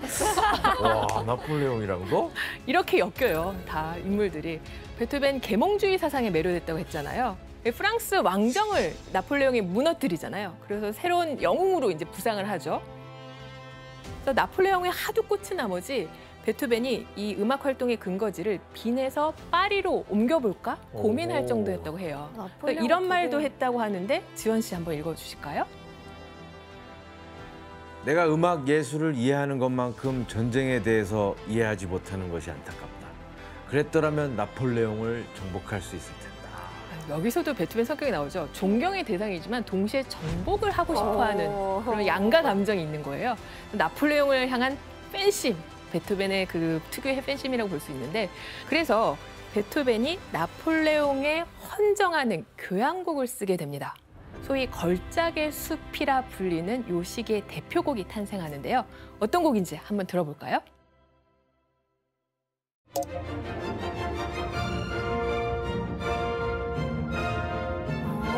이걸 귀가 안 들리면서 이걸 했어? 저 악기들을 어떻게 다 작곡을 하냐고. 악기가 머릿속에 다 들어가 있는 거, 악기가 있는 거잖아요, 그러니까. 와. 베토벤 교향곡 3번 영웅의 1악장을 들어봤는데 어떠세요? 믿기지가 않아요. 아. 안 들린 상태에서 작곡했다는 게 더 기적이에요. 현란해진 것 같은데? 그러니까요. 그리고 베토벤은 이 교향곡에 굉장한 열정을 쏟아부었는데요. 당시에 하이든이나 모차르트 교향곡만 해도 전곡의 길이가 20분 정도거든요. 근데 이 영웅 교향곡은 50분에 육박합니다. 그런데 이 곡은 결국 나폴레옹에게 헌정되지 않습니다. 왜요? 왜일까요? 나폴레옹에 대한 환상이 깨졌나? 네, 그 나폴레옹은 왕정 무너뜨리고 이제 모든 세상 평등하다, 자유, 박애, 평등을 외쳤던 사람이잖아요.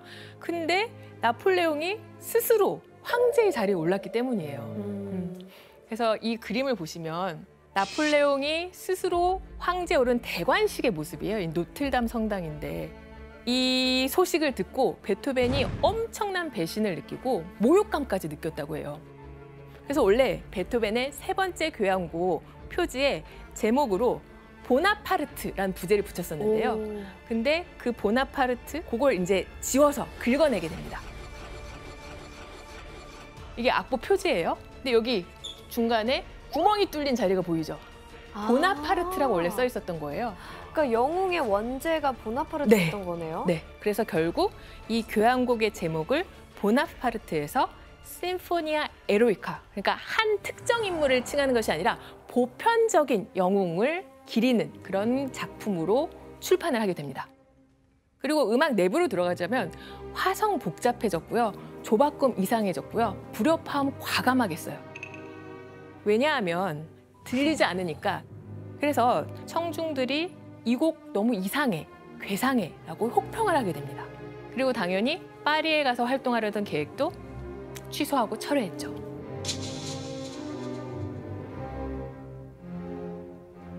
지금 영웅 교향곡을 어쨌든 나폴레옹에게 헌정하지도 못했고 또 대중들도 막 불협이 많고 하니까 이게 호응을 제대로 해주지도 않았고 그러면은 좀 실망이 많이 컸을 텐데 이후로 그러면 좀 더 절치부심해서 더 좋은 곡들을 만들어냈나요? 네, 각을 잡긴 잡았죠.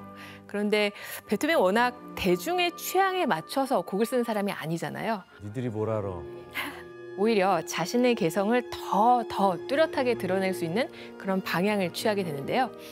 그래서 1808년 38살의 베토벤은 또다시 불멸의 명곡을 세상에 내놓게 됩니다.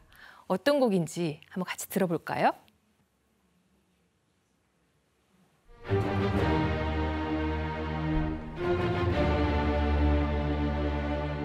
여기까지밖에 몰라.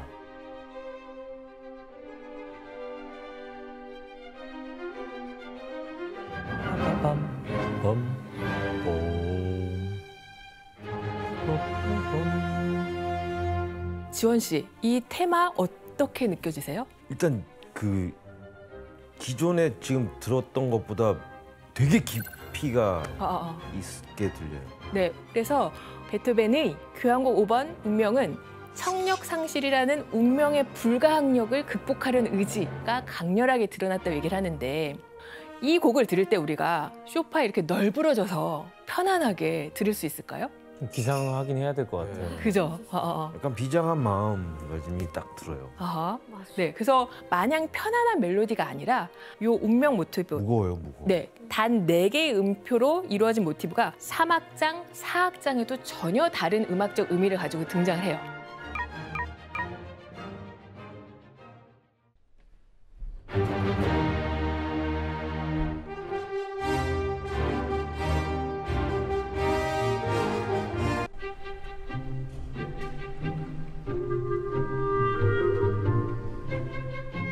정말 짧은 레고 블럭이 전체의 구조를 관통하고 있는 거예요.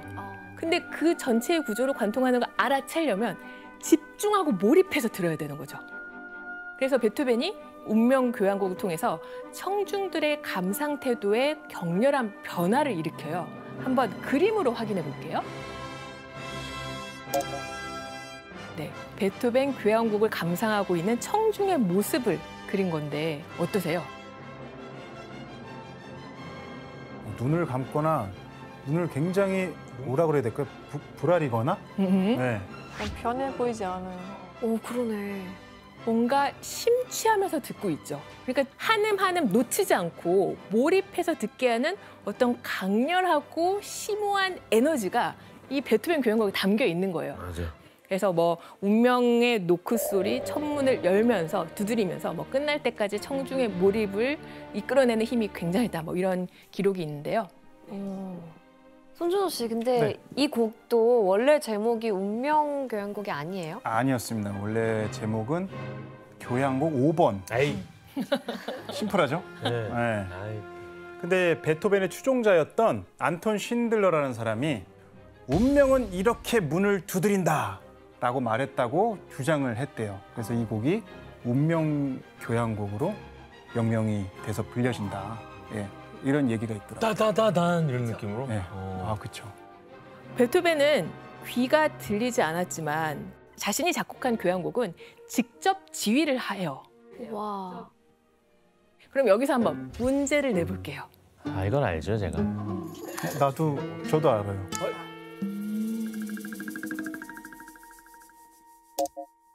이 시기 베토벤이 즐겨 사용하던 요 물건 무엇일까요? 전혀 모르겠는데? 이게 뭐예요? 정답. 네, 흡연을 사용할 때 이용하는 물건인 것 같습니다. 담배 곰방대. 예. 준호 씨 오답입니다. 저거 뭐 부르는 거 아니야? 정답. 규현 씨? 저거를 일단 입에 물고 있긴 합니다. 저 안으로 소리가 모일 거 아니에요. 그 약간의 떨림을 입으로 느끼는 거죠. 규현 씨 오답입니다. 정답. 혜성 씨? 입에 무는 게 아니라 저 동그란 부분을 귀에 갖다 대고 뭔가 그 소리를 이렇게 모아가지고 듣는 거 아닐까요? 혜성 씨 정답입니다. 보청기입니다. 보청기. 이게 베토벤이 당시에 사용했던 보청기들. 또 사진으로 한번 확인해 볼게요. 이게 이제 나팔관처럼 생긴 보청기예요. 이게 귀에 꽂아서 사용했는데 크기가 우리가 보통 상상하는 보청기랑 다르죠? 엄청 크죠? 약수터에 있는 그리고 약수터 그 바가지 같이 생겼죠? 아 저기 귀에 아예 머리에 쓸 수 있게 만들어놨네. 그리고 머리에 이렇게 딱 고정할 수 있게. 아, 그러네. 띠처럼. 네. 그래서 베토벤의 지인들이 이 보청기에 막 의지하니까 걱정을 했는데 왜냐면 확성된 소리들이 고막에 직접 꽂히면 청력이 더 나빠지지 않을까라고 우려를 했다고 해요. 근데 베토벤 입장에서는 소리가 계속 안 들리니까 조그만 소리, 미세한 소리라도 듣고 싶었던 거죠. 이 보청기를 통해서. 지푸라기라도 잡는 네. 심정으로. 근데 보청기 약발도 그렇게 오래 가진 못했어요. 1년 후 1817년, 그러니까 47살 땐 완전히 침묵 속에 빠집니다. 이제 완전히 청력을 상실하게 돼요.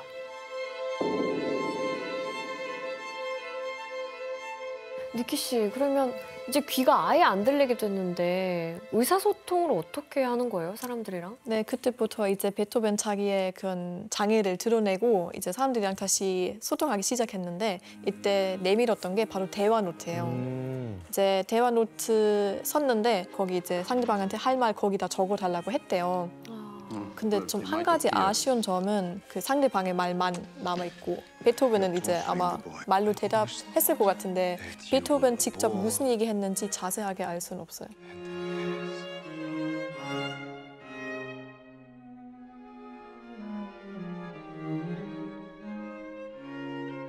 수준아 씨, 귀가 안 들리는 베토벤을 위해서 베토벤의 친구들이 선물한 게 또 있다면서요? 네, 멜첼이라는 친구가 귀가 들리지 않는 베토벤을 위해서 메트로놈이라는 선물을 줍니다.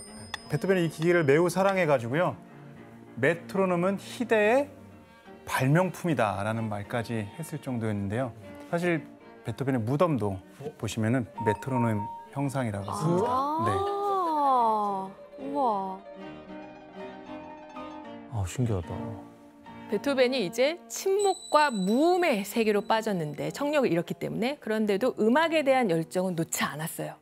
그리고 이때 한 인물이 그의 삶에 또 음악에 중요한 원동력을 제공해 주는데요. 누구일까요? 삶에 여자. 니키 씨, 맞아요. 베토벤이 사랑했던 불멸의 연인이 등장하게 됩니다.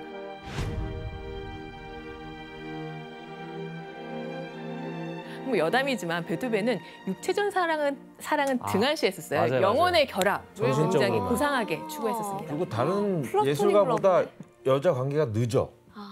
연인도 그렇고. 그래서 베토벤에게 불멸의 연인이 어떤 존재였는지 먼저 그가 쓴 편지를 같이 볼게요. 불멸의 연인에게 나의 천사이자 전부이며 나의 분신이여 그대에게 잠시 내 마음을 전하려 하오. 내일이 되어야 내 숙소가 확실하게 정해질 것 같구려. 왜 이런 깊은 슬픔이 있어야 하는지 우리가 완전히 하나가 된다면 나도 그대도 이처럼 고통을 겪지 않을 텐데. 전형적인 연애 편지죠. 예. 그 베토벤 마음 어떻게 느껴지세요? 빨리 하나가 되자는 얘기인 것 같은데. 그죠. 그 하나를 위한 갈망 같은 것들이 느껴지시죠. 이 편지는 베토벤이 세상을 떠난 이후에 그 서랍 깊은 곳에서 발견된 연애 편지인데요. 근데 베토벤이 이 편지를 받는 수신인을 어떤 여인의 이름으로 특정한 게 아니라 불멸의 연인, 운슈테르리케 게립테라고 적었어요. 그러니까 이 베토벤을 연구하는 학자들 사이에서는 과연 이 연인이 누군가를 두고 의견이 분분한 거예요. 이 논문만 해도 막 몇 수편에 달할 거예요. 아니, 이름을 왜 안 적었을까요? 안 밝혀졌어요?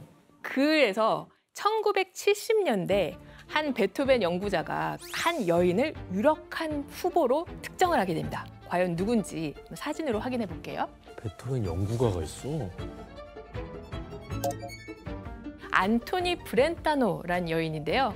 외교관의 딸이었어요. 그래서 이제 빈에서 태어나고 자랐는데 결혼을 15살 연상의 사업가 프란츠 브렌타노랑 하게 되는 거예요. 근데 원치 않는 결혼이었대요. 사랑이 없는 결혼.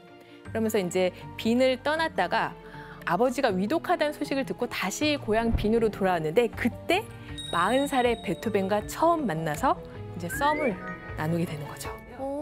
게다가 안토니 브렌타노의 남편은 심지어 베토벤과 친구 사이였습니다. 아이, 아이고. 그러니까 사실 베토벤은 사랑이 많은 사내였어요. 그래서 한평생 짝사랑을 정말 쉬지 않고 열심히 해요. 언제나 사랑에 빠져 있었거든요. 근데 또 그 대상이 이렇게 쉽게 이루어질 만한 사랑의 대상이 아니라 뭔가 계급차가 현저한 뭐 왕족 귀족이거나 아니면 기혼자 이렇게 유부녀거나 아니면 한 번 사랑이 좌절된 그 여인의 사촌 동생 언니거나 뭐 이렇게 그 가족들과 사랑에 빠진 거나 되게 파란만장했거든요. 왜 그럴까? 손준호 씨, 그 불멸의 연인들 강력한 후보 또 누가 있나요? 베토벤의 제자이자 귀족의 자제였던 줄리에타 귀차르디가 있습니다. 네. 월광 소나타를 헌정받아서 베토벤의 불멸의 여인이 아니냐라는 얘기도 듣게 됐고요. 또 테레제 말파티라는 여인도 베토벤과 열애를 했었는데요. 여러분들 다 아시는 곡 중에 띠리리리리 엘리제를 위하여. 엘리제를 위하여. 이게 원래는 테레제를 위하여인데 아까 교수님이 말씀하셨다시피 베토벤이 굉장히 악필이어서 테레제를 위하여가 아니라 엘리제를 위하여가 됐다라는 얘기도 있습니다. 네.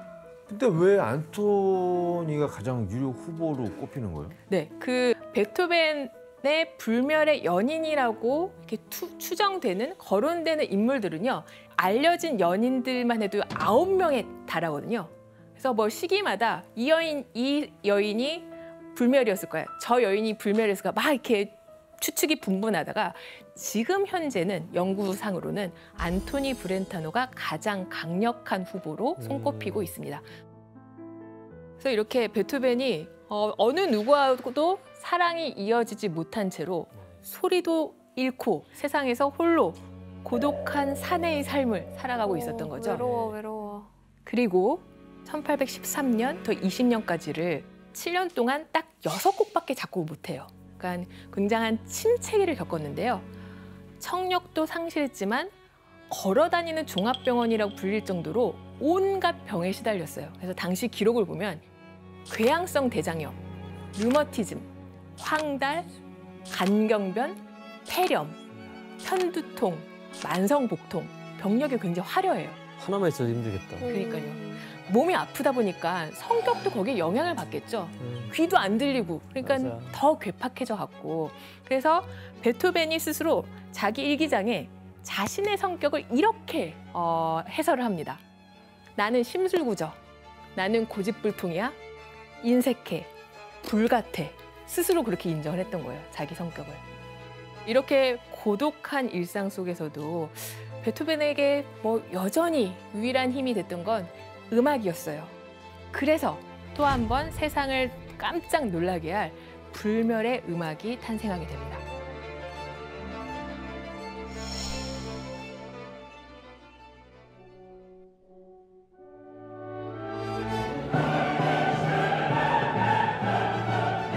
아, 여기구나.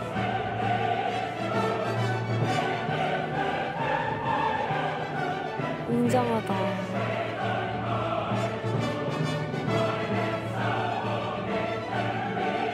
아, 진짜 멋지다.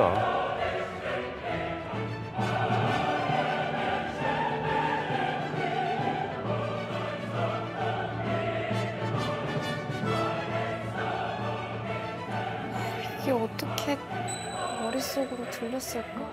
어떻게 이걸 귀가 안 들리면서 이걸 했어? 요 곡이 세상에 처음 발표가 됐을 때 그런 무대를 초연이라고 하는데요. 이 초연 무대에 함께했던 청중들이 감동을 받아서 눈물을 막 흘렸대요. 왜냐면 귀가 완전히 멀어버린 베토벤이 지휘자 단상, 그 포디움에 올라서 70분이 넘는 이 기나긴 교향곡을 직접 지휘를 했던 거예요. 그러니까 인간 승리의 장면이 콘서트홀에서 벌어졌던 거죠.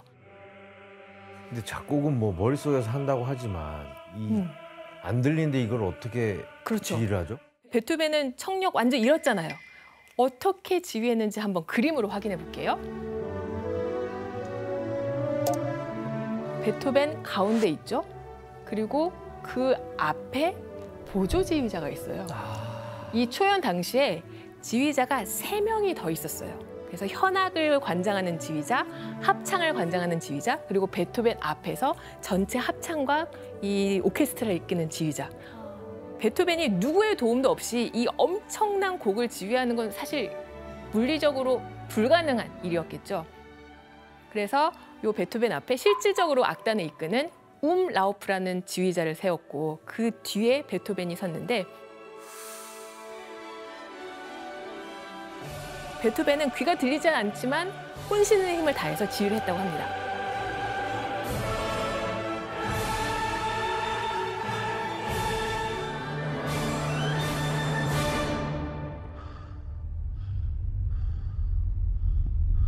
베토벤이 지금 듣고 있는 소리예요. 연주가 끝나고 난 다음에 청중들 우라 같은 박수를 보내거든요. 근데 베토벤 귀가 들리지 않잖아요. 연주자가 베토벤을 객석 쪽으로 돌려 세웠던 거죠.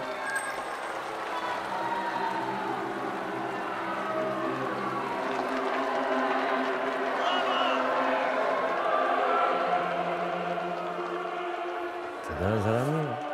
귀가 안 들리는 사람의 지휘를 들었다는 것 자체로 뭔가 울컥할 것 같아요. 그래서 당시 전해오는 이야기에 따르면 청중들이 어찌나 광적으로 흥분했는지 4번이나 공연이 중단됐었대요.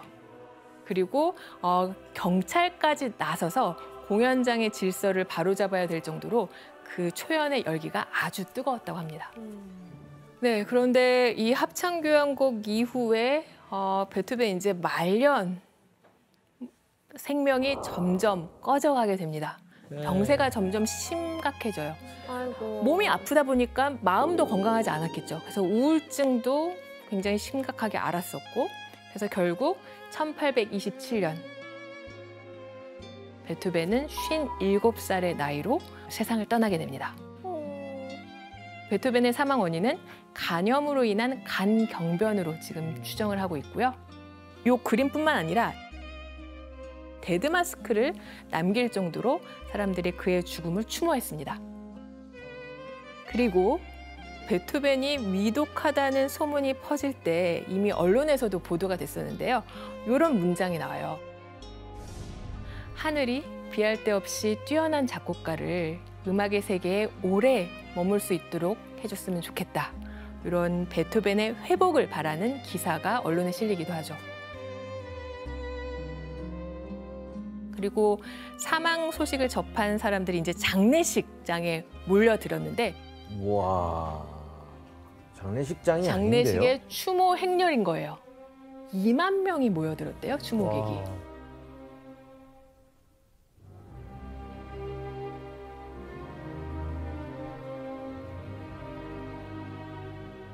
아, 슈베르트도 여기 있어요? 네, 슈베르트도 굉장히 베토벤을 존경했거든요. 자, 지금까지 클래식 음악사에서 가장 버라이어티하고 강렬한 삶을 살았던 불멸의 음악가 베토벤을 만나봤는데요. 베토벤은 외로움과 투쟁했고 또 낡은 관습에 저항하면서도 치열한 삶을 살았죠. 이렇게 역경에 맞선 영웅의 삶은 이 베토벤의 음악 작품에 고스란히 반영되어서 인류 역사상 길이 남을 수 있는 위대한 명곡들로 살아남았습니다.